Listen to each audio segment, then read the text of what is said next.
As I mentioned in the last video, there's a good chance that whoever you are, you will have at least one good route to market. Often it's just a matter of thinking hard enough.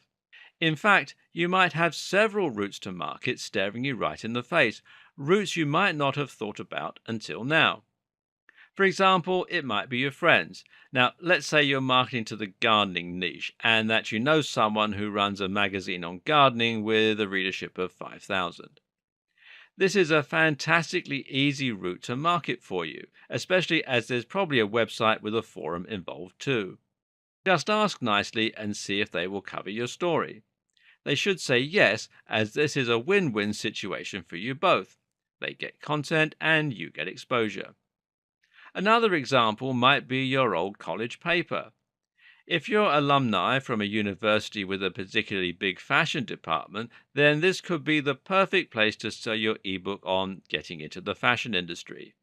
Essentially, this is a form of influencer marketing, with the only difference being that you're aiming for an influencer you already know versus desperately trying to find one. Plan B: try desperately to find one. Another great way to accomplish the same thing as I've just mentioned is to simply find an influencer that you can work with and then simply reach out to them. You can either pay them to give you a shout out or you can do something in return as a favor. A great example is to write a guest post for a blog.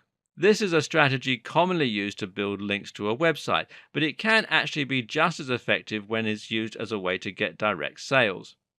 Find a blog that accepts contributions from other writers, then offer to write them an article for free that they can publish on their site in exchange for including a link to your website, which is just a landing page with your affiliate product.